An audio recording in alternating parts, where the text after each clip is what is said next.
చంద్రబాబు నాయుడు గారు, పవన్ కళ్యాణ్ గారు కలిసి అధికారంలోకి వస్తే అద్భుతాలు సాధిస్తారు అని చెప్పి ఎవరైతే వాళ్ళ అభిమానులు, కార్యకర్తలు వాళ్ళను బాగా ప్రేమించిన వాళ్ళు నమ్మారో, వాళ్ళకు దిమ్మ తిరిగి బొమ్మ కనిపించడానికి ఎక్కువ టైం ఏం పట్టలేదు. చాలా షార్ట్ పీరియడ్‌లోనే మా నమ్మకాలన్నీ వమ్మైపోతూ ఉన్నాయి. చాలా దారుణమైనటువంటి డిజాస్టర్ పరిపాలన సాగుతూ పోతూ ఉంది అని చెప్పి చాలామంది సోషల్ మీడియాలో వాళ్ళ వేదన వ్యక్తం చేయడమే కాదు, క్షేత్రస్థాయిలో కూడా కొందరు నిరసన. నిన్న మనం చూసాం. ఆ నెల్లూరు దగ్గర అయితే వీళ్ళని అభిమానించిన ఒక కార్యకర్త, ఒక అభిమాని, అరే మేము అధికారంలోకి వస్తే రోడ్లు వేస్తాం, అద్భుతాలు చేస్తామని చెప్పారు. అన్న ఇక్కడ ఏమంటారు, నెల్లూరు గూడూరు అక్కడ ఒక రోడ్డు ఇంత దారుణంగా చాలా చాలా టూ మచ్గా ఉంది, పోయి ప్రయాణించే పరిస్థితి కూడా లేదు అని చెప్పి ఆయన ఓ కార్యకర్త రోడ్డు మీద నొలక మంచం వేసుకొని, రోడ్డు మీద అడ్డం బస్సులు ఆ పక్క ఈ పక్క ఆగిపోయినాయి, నొలక మంచం వేసుకొని చంద్రబాబు నాయుడు గారు ఇక్కడికి వచ్చి బర్త్డే చేసుకోండి రోడ్ల మీదకి వచ్చి, అరే మీరు అధికారంలోకి వస్తే ఏమో చేస్తారని చెప్పి ఆశించే ఇంత దారుణంగా చేస్తూ ఉన్నారు, మీది ఒక డిజాస్టర్ పరిపాలన అని చెప్పి చాలా ఆవేదన. అది ఒక నిరసన, మనం అప్రిషియేట్ చేయాలి. ఎందుకంటే నిరసన వ్యక్తం అంటే ఒక ప్రశ్నించడం, నిరసన వ్యక్తం చేయడం ప్రజాస్వామ్యానికి ఎప్పుడైనా బలమే. అటువంటి వాళ్ళని ఎంకరేజ్ చేయాలి సీరియస్లీ. ఏదైనా సమస్యను హైలైట్ చేసే ప్రయత్నం చేశారు కదా తను. అండ్ ఇంక అమరావతి రెండో విడత భూముల విషయంలో కూడా టీడీపీని చాలా తీవ్రంగా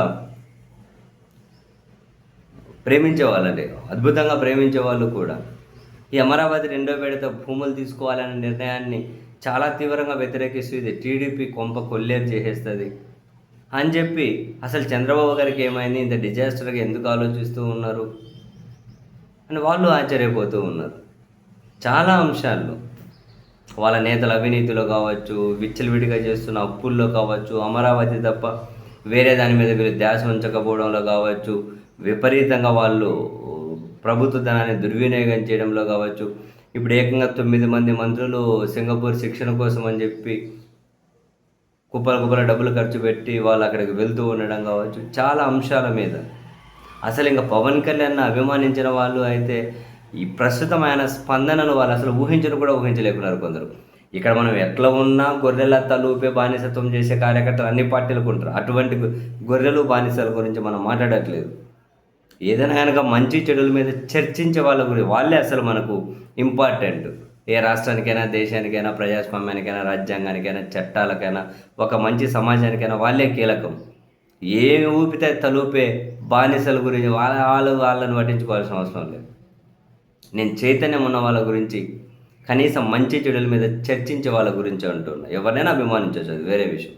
బట్ మంచి చెడుల మీద చర్చించుకుంటూ అభిమానించాలి. అటువంటి వాళ్ళకి చాలామంది దిమ్మ తిరిగి బొమ్మ కనిపించి పవన్ కళ్యాణ్కి తూర్పు తిరిగి దండం పెట్టి వీళ్ళు వెళ్ళిపోతూ ఉన్నారు. చాలామంది పార్టీ నుంచి వదిలి వెళ్ళిపోతూ ఉన్నారు. సోషల్ మీడియాలో వ్యతిరేకత కనిపిస్తూ ఉంది. అసలు ఈ ప్రభుత్వం తీసుకుంటున్న నిర్ణయాలే వాళ్ళని ఏమాత్రం సాటిస్ఫై చేయట్లే.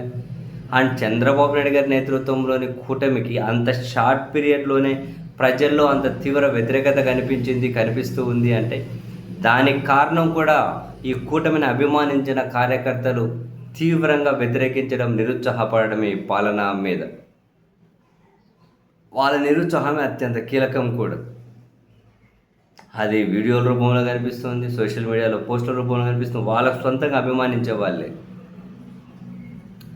సో బహుశా నెక్స్ట్ ఇంక 3 ఏళ్ళ అధికారంలో ఈ కూటమి ప్రభుత్వం వాళ్ళ సొంత పార్టీ కార్యకర్తలనైనా కూడా సంతృప్తి పరిచే విధంగా పాలన చేస్తారో, లేకపోతే ఇప్పుడున్న దాన్నే కంటిన్యూ చేసుకుంటూ వెళ్ళి మరింత అసంతృప్తిని మూటగట్టుకుంటారో చూడాలి.